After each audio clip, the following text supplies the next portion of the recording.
अस्सलाम वालेकुम, welcome back to innovate IT zone. आज हम इस वीडियो लेक्चर के अंदर डिस्कस करने जा रहे हैं अपना क्वेश्चन नंबर एफ, जिसकी स्टेटमेंट है explain the use of S and STRLR while managing the system memory using the segmentation. जब हम लोग सिस्टम की मेमोरी को यानी सीपीयू को मैनेज कर रहे होते हैं ना, तो वहाँ पे एक पार्ट आता है सेगमेंटेशन का।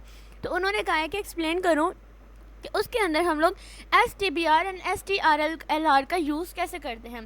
तो सबसे पहले तो हम लोग बता दें कि ये दो इंपॉर्टेंट हार्डवेयर कंपोनेंट होते हैं जो सेगमेंटेशन को सपोर्ट करते हैं। STBR stand for the segmentable base register. इसमें क्या होता है हमारे पास कि ये हमारी जो सेगमेंट होता है ना, सेगमेंट टेबल होता है, उसके बेस एड्रेस को ये होल्ड करके रखता है, जो कि हमारी मेमोरी ही है। ठीक है, मेमोरी का जो बेस एड्रेस होता है सेगमेंट टेबल के अंदर, उसको होल्ड करके रखता है। जब प्रोग्राम एग्जीक्यूट होता है तो क्या होता है कि सीपीयू जो है ना, इस सेगमेंट टेबल में से मेमोरी को लोकेट कर लेता है STBR का यूज़ करते हुए। By loading the starting address of the segmentation, यानी कि जब क्या होता है कि जब स्टार्टिंग से ही एड्रेस पता चल जाए ना, तो सीपीयू को पता चल जाता है कि ये इन्फॉर्मेशन किस सेगमेंट टेबल के किस सेगमेंट के अंदर जाकर स्टोर हुई है। ठीक है, यानी मान लीजिए कि आप रियल लाइफ एग्जांपल को अगर मैं इससे रिलेट करूं तो आप लाइब्रेरी की एग्जांपल ले सकते हैं। तो लाइब्रेरी के अंदर क्या होता है कि डिफरेंट बुक्स होते हैं जो फिक्शनल और नॉन फिक्शनल वे में स्टोर की होती हैं।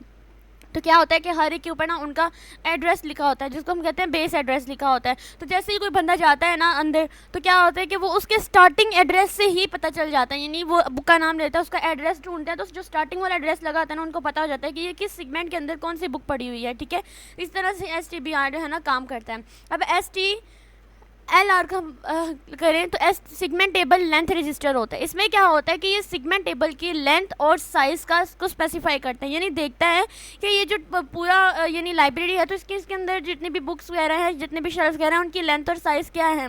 This define how many addresses that the segment table cover, यानी कि एक कवर के अंदर, एक शेल्फ के अंदर कितनी ज़्यादा बुक्स कवर हो रही हैं, कितने एड्रेसेस, मेमोरी एड्रेसेस जो है ना, वो इस सेगमेंट टेबल के अंदर जो है वो कवर हो रही हैं। ठीक है, whenever a program accesses memory, the CPU uses STL to ensure that the segment table remain within the boundary of the lookup segment table।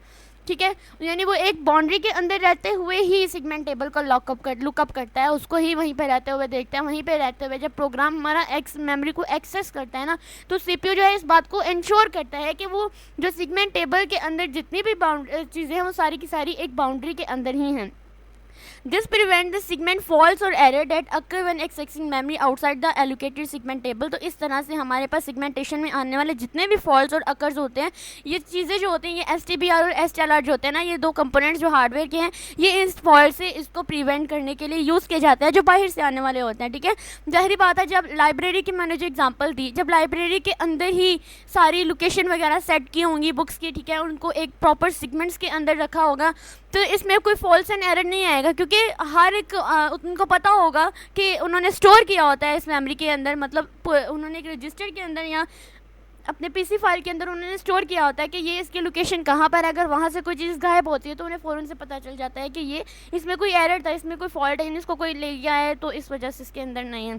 ठीक है, अब दोनों जो हमारे STBR STL provide the necessary hardware support for the segmentation के लिए necessary hardware support provide करते हैं, क्योंकि ये लो करते हैं सीपीयू को कि वो एफिशिएंटली मेमोरी को एक्सेस करे और मेमोरी के अंदर इंफॉर्मेशन को एक्सेस करे और इन सेगमेंट्स को मैनेज करे। ठीक है, और ये क्या करते हैं कि this help the CPU translate program generated logical address into the physical address using the segment table will store information about the location and size of each segment. ठीक है, होप सो आपके लिए आज का लेक्चर हेल्पफुल रहा होगा। इससे related कोई भी क्वेश्चन हो देन कमेंट भी, और अगर वीडियो अच्छी लगी हो तो वीडियो को लाइक कर दीजिएगा।